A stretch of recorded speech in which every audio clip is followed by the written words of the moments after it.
Vous êtes à l'écoute des podcasts Salon Double. Aujourd'hui, on reçoit au salon Daniel Grenier, qui est doctorant en études littéraires à l'Université du Québec à Montréal. Sous la direction de Jean-François Chassé, il prépare une thèse sur les différentes représentations du romancier dans l'histoire de la littérature américaine.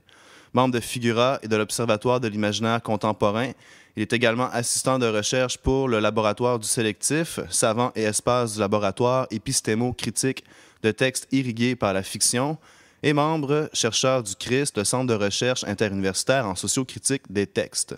En collaboration avec Moana Ladouceur, William Messier et Rosemary Fournier-Guillemette, il a fondé récemment le blog de la COLA, la cellule d'observation de la littérature américaine, qui se propose de publier de courts textes d'analyse et d'opinion sur des enjeux reliés à la littérature des États-Unis. Son premier livre de fiction, un recueil de nouvelles intitulé « Malgré tout, on rit à Saint-Henri », paraîtra en avril prochain aux éditions Le Cartanier. La conférence qu'il va nous lire à présent s'intitule « On achève bien les hipsters, une autofiction ».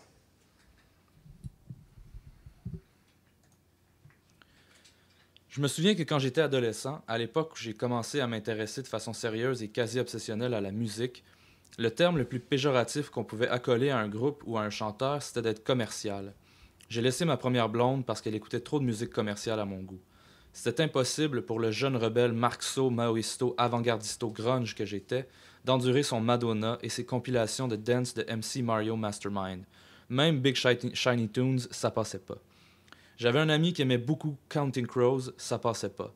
Moi, j'écoutais Propagandhi, Grande Époque, How to Clean Everything, Rage Against the Machine et NoFX, n'importe quoi avant Punk in Drublic. Ces trucs-là étaient anti-commerciaux parce que Fat Mike me l'avait expliqué dans une chanson. Vous vous rappelez? Ça fonctionnait comme ça. À cause de ou grâce à un fuck bien placé, you can't play this song on the radio. Et dans les chansons de Propagandhi, on ne pouvait plus compter les fuck, même en utilisant nos doigts de pied. C'était probablement le seul mot que je saisissais dans le temps, en fait, parce que les références à la Palestine et à Exxon Valdez me passaient 10 pieds par-dessus la tête.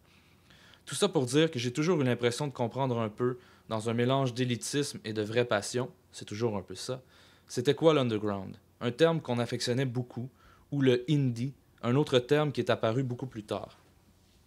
J'ai toujours eu l'impression d'avoir des goûts marginaux, en termes de musique surtout, qui m'auraient mis dans une classe à part, celle des gens particulièrement cool et avisés.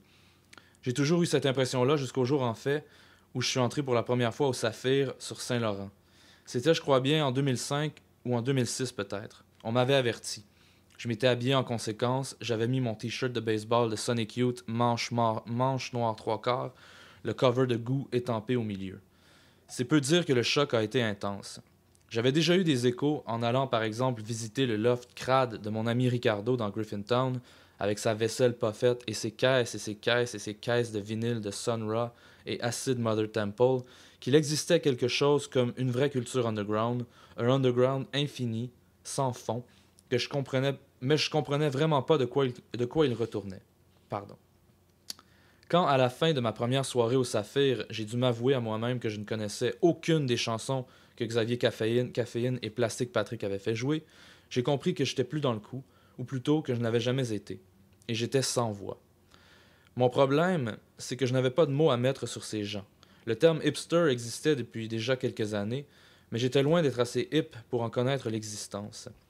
Je ne savais pas comment nommer ces personnes autour de moi qui avaient des moustaches molles et qui portaient des skinny jeans, des manteaux de cuir et des lunettes de motard, mais une chose était certaine, côté culture musicale, le Saphir me faisait brutalement comprendre qu'il existait un système de valeurs et une gradation hyper complexe qui repoussait ma bonne vieille dichotomie commerciale underground dans ses limites les plus extrêmes.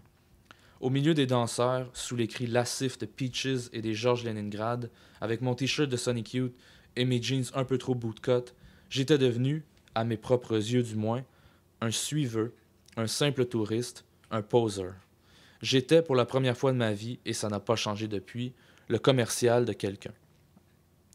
On comprendra bien alors que quand le terme hipster est apparu dans le vocabulaire courant des posers comme moi, je me sois garroché dessus afin de catégoriser toute cette frange de la population qui était par définition plus cool que moi et qui connaissait tous les bands obscurs qui avaient influencé les bands que moi j'écoutais. Il y avait toujours une couche sous-jacente d'obscurité, de garagisme et de lo-fi qui venait non seulement remettre en question le génie créatif des groupes que j'aimais, mais qui venait d'une certaine façon les invalider dans leur existence même. On comprendra aussi que ce terme, ou plutôt le geste de le brandir vers quelqu'un, dans toute sa perversité, dans toute sa complexité émotionnelle, devenait pour moi un rempart contre ces agressions répétées envers mes compétences, mes connaissances, mon intelligence et, plus profondément, mes goûts. J'ai tout de suite traité les gens des hipsters, me séparant d'eux, me soulevant au-dessus d'eux en croyant plus ou moins sincèrement à l'intégrité de ma posture. Celle de quelqu'un qui ne suit pas aveuglément les courants et qui a une démarche artistique sérieuse et constante, que ce soit à travers les choix musicaux, artistiques, les choix vestimentaires ou l'attitude générale de détachement émotionnel face à ces choix. C'était bien sûr une manière de contourner toute forme d'auto-analyse et ainsi occulter le fait que je savais très bien que la différence fondamentale entre ces gens et moi, c'est qu'ils étaient à l'avant-garde alors que je n'étais qu'une fashion victime en retard. C'est ce qui me fâchait le plus. Cette obligation de ma part, si je voulais être honnête avec moi-même, de m'avouer vaincu dès le départ. J'ai acheté mes premiers skinny jeans plusieurs années après leur apparition sur le marché conventionnel. J'ai racheté des Converse All-Star. J'ai découvert Johnny Cash 2 ans après tout le monde. J'ai cédé quelquefois à la tentation de penser à ce dont j'aurais l'air, la barbe rasée, munie d'une simple moustache bien taillée. Et c'est là où j'ai tracé la ligne, que j'ai compris que je ne pourrais jamais être hip, simplement parce que j'étais fondamentalement incapable de comprendre le port de la moustache, toute son infinie complexité de sens, le discours qu'elle représentait, et que soudainement, elle ne représentait même plus tellement j'étais dépassé. J'étais tout seul dans mon coin obscur, me balançant comme un autiste, en train d'analyser un truc datant de l'année passée. Le phénomène hipster est devenu à ce moment-là pour moi une véritable obsession, au sens où j'étais non seulement incapable de le saisir, mais où je me sentais également attiré par lui, et que je me voyais par le fait même dans l'obligation de me positionner. Au premier degré évident dans le jugement, au second degré, plus rough, dans l'autodépréciation. Tracer la ligne à la moustache, façon de parler, c'est essayer de clarifier un des aspects les plus fascinants et les plus fugaces de la culture hipster, le rapport au fameux second degré, ou à ce qu'on aime appeler l'ironie. Il s'agit peut-être d'un des concepts les plus galvaudés en ce moment. Un peu partout, un peu tout le temps, on entend parler d'ironie, du mode ironique, d'une situation ironique, sans jamais trop savoir clairement de quoi il retourne. Personnellement, tout ce que je sais, c'est que je n'en vois pas le fond. Si d'un point de vue assez superficiel, l'ironie, c'est dire ou faire le contraire de ce qu'on pense vraiment, utiliser constamment le second degré du langage et des codes vestimentaires, abuser de la citation et de la référence implicite, par exemple, le hipster va beaucoup plus loin à partir du moment où il surpasse les oppositions de base vrai-faux, beau-laid, in-out, leur simple renversement, pour se retrouver dans une position de surplomb par rapport à elle. Il tient un discours, ou plutôt il n'en tient pas, c'est justement ça l'idée, sur le principe même d'ironie. L'opposition n'existe plus, il y a un troisième degré, celui où la moustache est redevenue belle, tout simplement, sans arrière-pensée. C'est d'ailleurs ce qui est passionnant avec le style tel qu'investi par les hipsters. Contrairement à n'importe quelle autre sous-culture, ou contre-culture si vous préférez, qui restera toujours en marge, il s'imposera et deviendra la norme dans ses aspects les plus clichés du moins. Johnny Cash, film indépendant primé à Sundance, ou à Tribeca, maintenant que Sundance est out, skinny jeans, souliers de marin, cardigan, lunettes à monture épaisse, chemise carottée, tout ce qui se vend au Urban Outfitters, etc. Joël Gauthier, une collègue à moi qui travaille là-dessus pour sa thèse, décrit le phénomène ainsi. Je cite: « Il s'agit de la première contre-culture américaine scrutée à la loupe depuis sa naissance par les publicitaires, ce qui en fait aussi la première contre-culture de consommation de l'histoire. La jeunesse néo-hipster n'est pas revendicatrice. Pour reprendre Douglas Addo, la génération des néo-hipsters consomme le cool plutôt qu'elle ne le crée et se présente comme un amalgame de sa propre histoire. On n'a qu'à penser à la récente campagne de pub des jeans Levi's, qui reprend le texte de Oh Pioneers de Whitman sur des images de jeunesse hip et contestataire pour s'en convaincre. C'est l'Amérique conventionnelle qui, encore et toujours, reprend à son compte la contre-culture pour l'amalgamer dans son grand récit collectif. Mais elle ne fera jamais ça avec des gothiques ou des rockabilly. Ces clichés repris par l'industrie publicitaire, ce sont tous des éléments de mode, de style, d'attitude, comme je le disais, qui permettent à des gens comme moi de s'en dissocier plus ou moins consciemment. D'une part, en récupérant les miettes, et d'autre part, en gardant une distance par rapport à l'identification. Je ne suis pas le premier à le dire, on est tous le hipster de quelqu'un. Maintenant, Et personne ne penserait à se réclamer du terme, une revendication qui deviendrait par définition le contraire du hip. Je suis le hipster de mon frère, par exemple, qui tripe sur la culture hip-hop depuis qu'il est tout jeune à cause de mon linge trop serré. Et j'ai mes hipsters à moi, dans mon entourage, que j'aime juger affectueusement, que j'aime catégoriser, parce que ça me rassure. Au fond, je me dis que je me permets de juger le monde, parce qu'au fond, je sais moi-même, au fond, je me dis que je me permets de juger le monde parce que je sais que même s'ils en connaissent un rayon en musique et en cinéma d'avant-garde, même s'ils sont infiniment plus courageux que moi dans leur approche de la mode et qu'ils ont un sixième sens pour savoir quelle bière recommencera à goûter bon demain, ils sont à peine lettrés, non? Parenthèse. Je repense à ce passage dans le livre de Nicolas Langelier, Réussir son hypermodernité et sauver le reste de sa vie en 25 étapes faciles.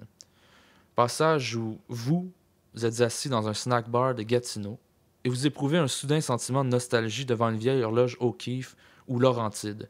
Le narrateur vous laisse le choix. En vous disant que c'est absurde, vous n'auriez jamais acheté cette bière. Quand j'ai lu ça, je me suis dit étrangement, c'est encore drôle.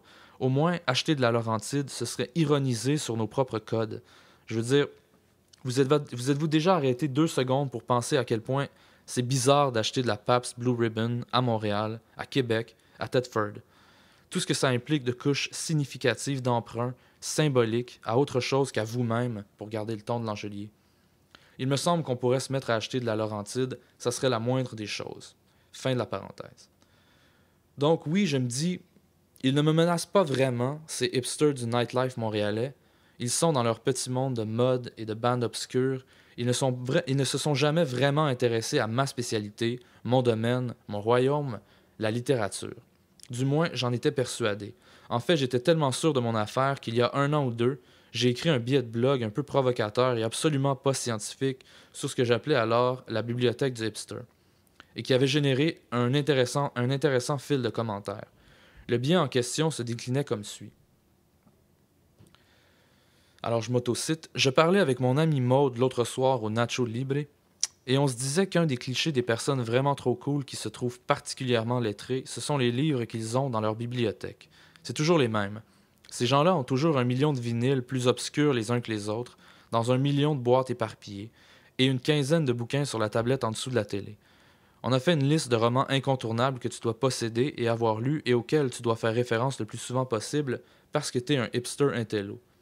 On the Road, Jack Kerouac, Fight Club, Chuck Palahniuk, 1984, George Orwell, Animal Farm en option, Brave New World, Aldous Huxley, Les Fleurs du Mal de Baudelaire, L'étranger d'Albert Camus, ta vieille version de secondaire 5, New York Trilogy de Paul Auster, n'importe quel livre de Carlos Castaneda, genre Voir ou Le Voyage à Ixtlan, La vallée des avalées de Régent Ducharme, un recueil de poèmes de Jacques Prévert, L'écume des jours de Boris Vian, Une saison en enfer de Rimbaud, L'existentialisme est un humanisme de Jean-Paul Sartre, ou La nausée, Le Petit Prince, Antoine de Saint-Exupéry. Cette analyse profonde d'un des phénomènes sociaux les plus élusifs de l'imaginaire contemporain, je la devais surtout à une série de rencontres fortuites avec des personnes qui, effectivement, connaissaient tout sur tout et n'en avaient rien à cirer de la littérature. Ce qui me permettait d'émettre le jugement péremptoire selon lequel la littérature est un peu le seul art populaire aujourd'hui que tu peux te permettre de ne pas fréquenter et être cool quand même. Tu vas au cinéma, tu vas dans les clubs, tu vas dans les shows, tu vas au musée d'art contemporain, mais tu ne lis pas vraiment, sauf des magazines urbains sur le nightlife à Montréal, pas le temps pour autre chose. De mon côté, j'étais au fait de ma propre contemporanéité, avec mon regard sociocritique sur le phénomène de la déconstruction du canon littéraire américain et mes super beaux t-shirts de McSweeney's, et j'avais l'impression de maîtriser quelque chose, ne serait-ce qu'en comparaison et au détriment des autres. Parenthèse. Pour parler un peu de ce que je connais du milieu québécois, à cette époque, je n'avais pas lu le livre de Nicolas Langelier, qui de toute façon est plutôt anti-hipster, anti-ironique, un peu comme tout le monde finalement, un peu comme moi, un peu comme vous. Je n'avais jamais rencontré Mathieu Arsenault, qui de toute façon est finalement très cool dans le bon sens du terme. Il a plein de choses à raconter, il possède une intelligence qui va bien plus loin de la simple érudition. Il tient un discours critique qui sort des sentiers battus, etc. Je veux dire, on peut pas le réduire à ses skinny jeans et à ses t-shirts élistico-ironico-glam underground avec des slogans du genre Louis-Ferdinand, Céline Dion ou Deleuze-Guattari, thumbs up, thumbs down. Ce qui est bien la preuve qu'on est tous le hipster de quelqu'un. Il y avait bien ce blog que j'adorais, signé par une fille de Sherbrooke, qui est rendue dans Hochelag maintenant, Mélanie Janard, qui s'appelle Laver ses choses dans un endroit crade, sur lequel j'étais tombé je ne sais plus comment, mais qui venait comme confirmer mon impression d'une façon étrangement détournée. Mélanie J avait un talent littéraire incontestable, une plume absolument enviable, et dès le début, je ne me suis pas fait prier pour le lui dire. C'est là que je me suis rendu compte qu'elle correspondait exactement à l'idée que je me faisais d'une hipster, dans la façon qu'elle avait de me répondre, jamais, jamais, jamais au premier degré. Avec elle, tout commentaire, tout compliment, n'importe quel échange devenait une joute rhétorique pour savoir qui aurait la palme du second degré. Et je tiens à préciser que c'est ma perception qui l'a construit comme ça. Mélanie J est tellement dedans que c'est complètement intégré à sa personnalité, à son raisonnement, à son mode de vie. Il n'y avait même pas de vraie joute, c'est juste moi qui donnais des coups dans le vide, de peur de recevoir une baffe molle et comme désengagée. Bref, Mélanie J m'écrivait toujours avec ce ton ironique très tongue-in-cheek, très blasé, qui me faisait comprendre qu'elle correspondait absolument à mon stéréotype du hipster. Elle pouvait bien être une whiz de l'écriture, et je tiens à le souligner, allez la lire, c'est vraiment bon. Elle pouvait bien maîtriser parfaitement l'art de cette vignette de blog, ça ne changeait rien au fait que j'en connaissais beaucoup plus qu'elle sur la littérature, sur les livres, voire sur la langue et sur la grammaire. Parfois, je me permettais de lui proposer une variante plus élégante syntaxiquement, plus rigoureuse dans un de ses textes, et elle me répondait toujours quelque chose du genre « J'ai poché mes 97 cours de français, qu'est-ce que tu veux, puis anyways, c'est pas vraiment important, c'est juste un blog de marde. » Quand elle me disait ça, je me sentais à la fois nul et comme banal d'avoir été aussi sérieux et en plein contrôle de mon petit monde à moi, dans tout son solipsisme. La banalité, la prévisibilité, rien de pire que ça, fin de la parenthèse. Tout ça pour dire que je portais fièrement mes t-shirts trop serrés avec des slogans ironico-sincères comme « You've got beautiful handwriting » surmontés d'un léopard, et je n'aurais jamais pensé que McSweeney's pouvait être associé au phénomène hipster simplement parce que j'étais personnellement abonné et que Dave Eggers, le fondateur, représentait pour moi l'antithèse d'une posture ironique, ou plutôt ce qu'on pourrait appeler une posture entre guillemets. Et ce, malgré son livre de non-fiction ultra-métafictionnel, que Samuel Archibald doit adorer, A Heartbreaking Work of Staggering Genius. Malgré ses efforts répétés de fonder des journaux underground dans les années 90, en fait, peut-être un peu à cause du fameux appendice qui est apparu dans les éditions subséquentes de Heartbreaking Work, dans lequel il tentait, entre autres choses, de redonner son vrai sens, très limité, au concept d'ironie, et on lui souhaite bonne chance. Mais surtout à cause de son implication sociale que je trouvais admirable. Pour moi, il représentait un peu l'humain parfait, plein de self-consciousness contrebalancé d'abnégation et de réelle empathie. Eggers a fondé le 826 Valencia, un organisme basé à San Francisco qui donne des ateliers de création pour les jeunes étudiants dans les quartiers défavorisés. Il s'est intéressé à la guerre civile au Soudan et à la Nouvelle-Orléans post-Katrina, allant jusqu'à donner sa plume en tant que semi-ghostwriter à 2 survivants de ces catastrophes humanitaires dans What is the What et dans Zaytoun. La première fois où j'ai entendu une référence à McSweeney's dans un contexte hipster, c'était dans le film Juno, que j'ai vu bien en retard évidemment. À un moment dans le film, Juno décrit un type de personne snobinarde qui lit probablement McSweeney's. Elle dit the kind of chicks who plays the cello and reads McSweeney's. Alors qu'on voit à l'écran une fille habillée en fringues de friperie portant des lunettes vintage. C'était une révélation pour moi parce que Juno représente justement le sentiment profond de décalage par rapport au monde et à la société qui est considéré comme une angoisse adolescente profondément vraie, une uncoolness fondamentale qui est synonyme d'une recherche de sincérité alors qu'elle tente de comprendre comment sortir ou s'évader d'une société entière qui se déroule autour d'elle entre guillemets, qui se décline dans un perpétuel second degré où il est pratiquement impossible d'être sérieux, d'exprimer un sentiment et de dire quoi que ce soit de réel. Bon, le fait que dans le film, le personnage de Michael Cera soit encore plus hipster que Napoleon Dynamite est un autre débat, mais c'est un hipsterisme inconscient, avant le lettre, comme on dirait, dans certains milieux.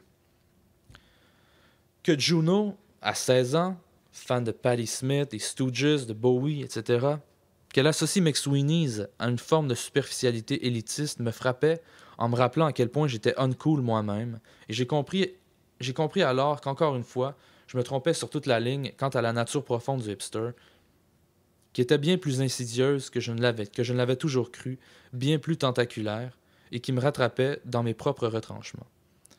Mon extrême contemporanéité en forme de t-shirt avec des slogans originaux en a pris un sale coup.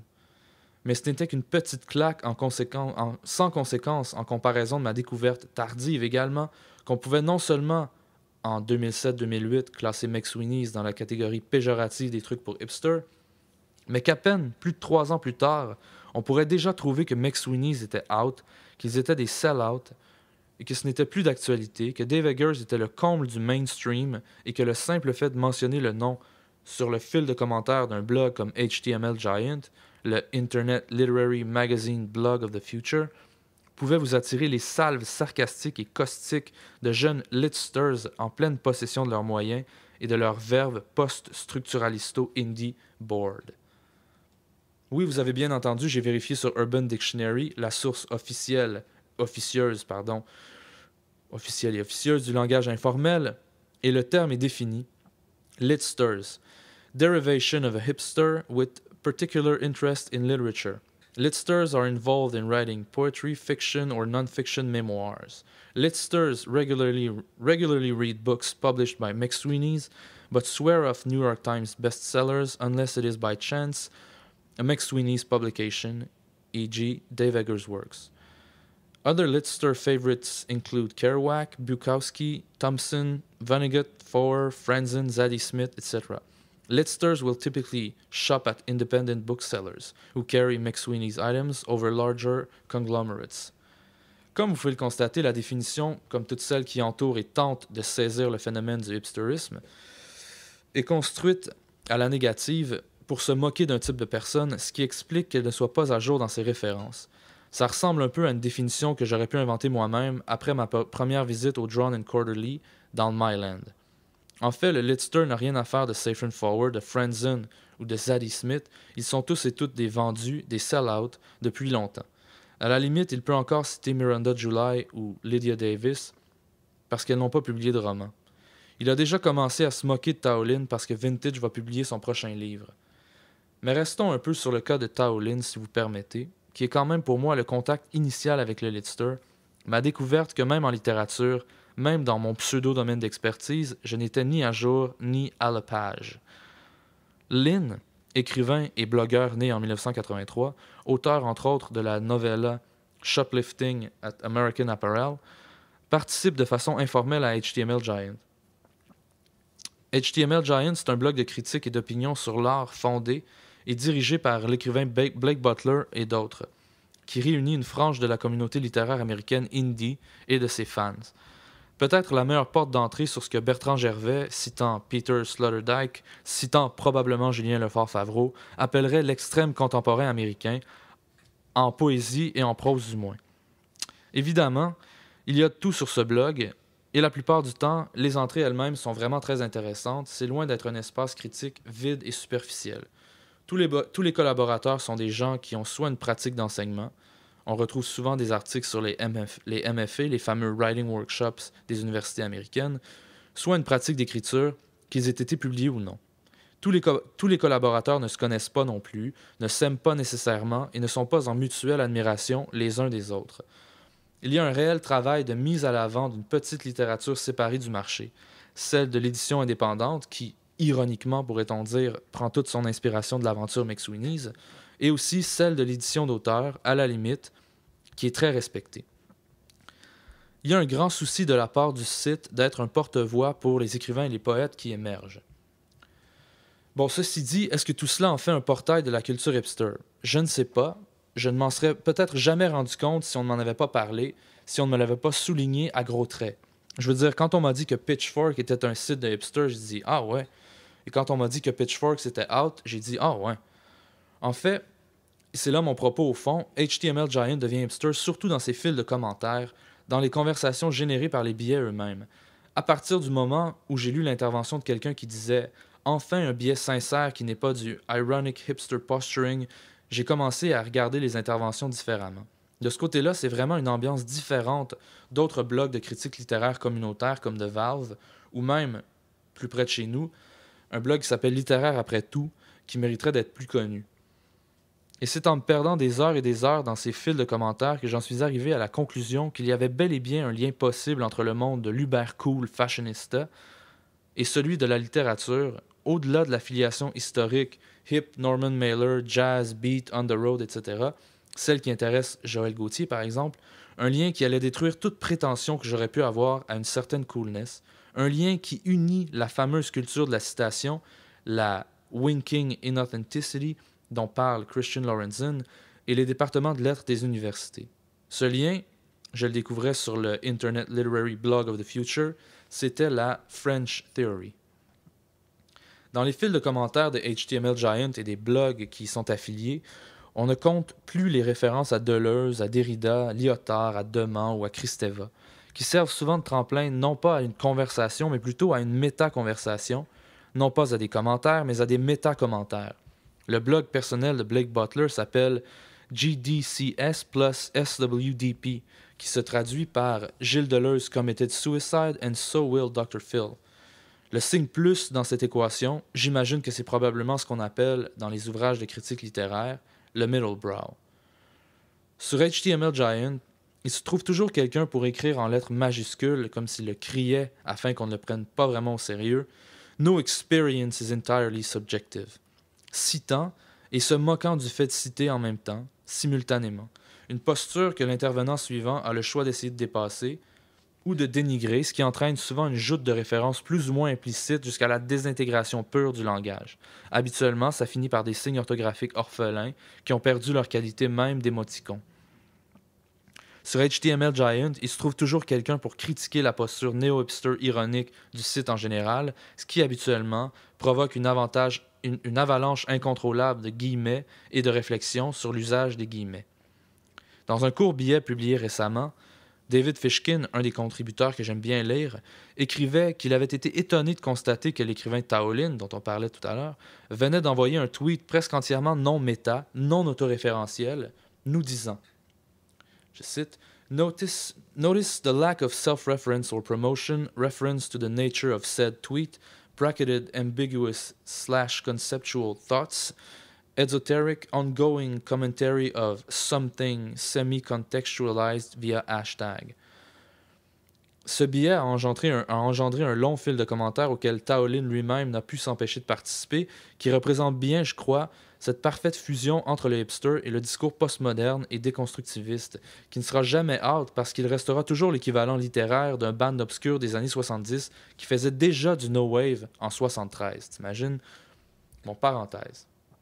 D'ailleurs, parlant de band obscur des années 70, il me semble qu'il y a une confusion dans la vision du hipster comme étant celui qui est toujours à l'avant-garde, ou qui est dans l'extrême contemporain en ce qui concerne l'état de son érudition artistique.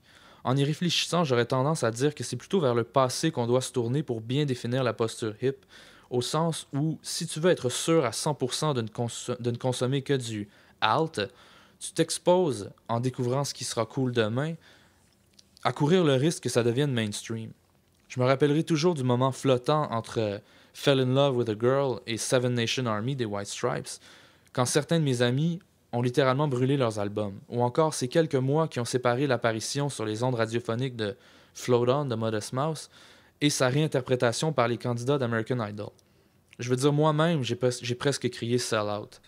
Bref, la tentation de fréquenter l'extrême nouveauté chez le hipster est contrebalancée par la certitude que les groupes obscurs du passé ne deviendront jamais mainstream.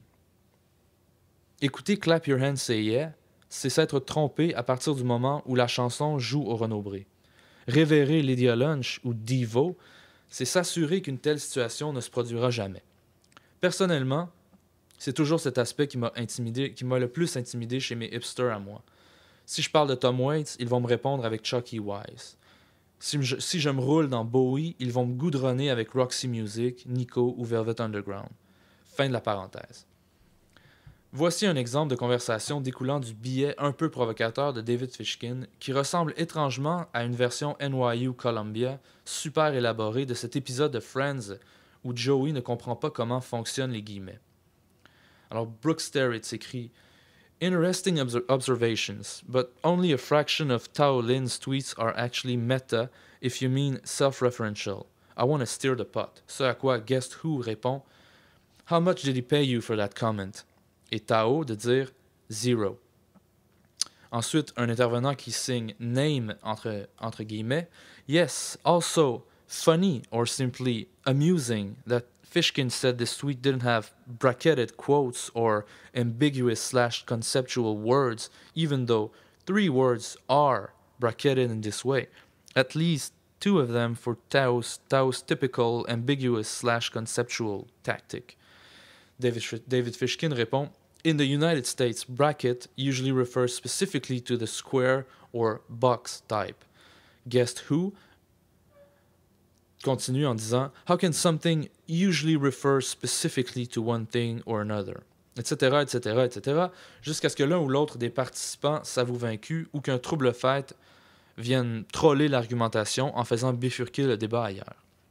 Le hipster ou litster, tel qu'il est redéfini à travers l'effet rassembleur d'un espace créatif et intellectuel comme HTML Giant, se présente donc à moi sous la forme d'un être maîtrisant non seulement la posture ironique et celle du second degré, qui est devenue de toute façon depuis longtemps celle du mainstream américain adolescent, mais qui pour ce faire a parfaitement intégré sa théorie post-structuraliste, et là vraiment, je ne suis plus d'attaque.